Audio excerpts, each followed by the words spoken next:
राधे राधे दोस्तों। एक बार एक घने जंगल में एक शिकारी शिकार करने पहुंचा। वहां उसे रास्ते में घोड़े पर सवार एक राजकुमार मिला। शिकारी राजकुमार के साथ चलने लगा।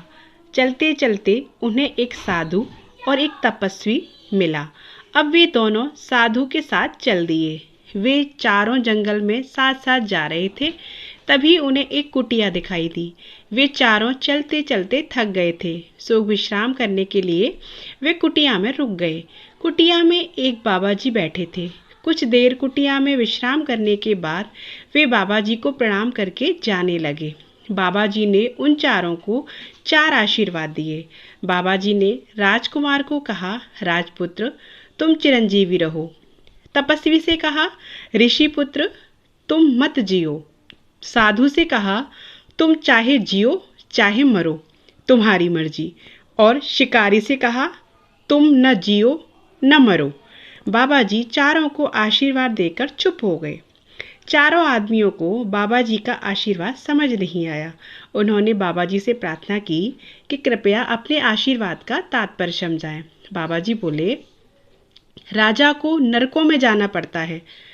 मनुष्य पहले तप करता है, फिर तप के प्रभाव से राजा बनता है और फिर मरकर नरक में जाता है। इसलिए मैंने राजकुमार को जीते रहने के आशीर्वाद दिया।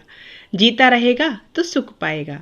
तपस्या करते रहने वाला जिएगा तो तपस्या करके अपने शरीर को कष्ट देता रहेगा।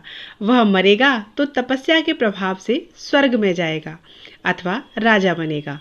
इसलिए उसको मर जाने का आशीर्वाद दिया, जिससे कि वह सुख पाए। साधु जीता रहेगा तो भजन स्मरण करेगा, दूसरों का उपकार करेगा और मर जाएगा तो भगवान के धाम में जाएगा। वह जीता रहे तो भी आनंद है और मर जाए तो भी आनंद है। इसलिए मैंने उसे ये आशीर्वाद दिया कि तुम जियो चाहे मरो, तुम्हारी मर्जी। शिकारी दिन भर जीवों को मारता है। वह जिएगा तो जीवों को मारेगा और मरेगा तो नरकों में जाएगा। इसलिए मैंने कहा, तुम जियो न मरो। इसलिए मनुष्य को अपना जीवन ऐसा बनाना चाहिए कि वह जहाँ रहे वहाँ सुख पाए। दोस्तों, आज की कथा आपको कैसी लगी हमें कमेंट बॉक्स में ज़रूर बताइएगा। मिलती हूँ अगली कथा के साथ, तब तक राधे राधे।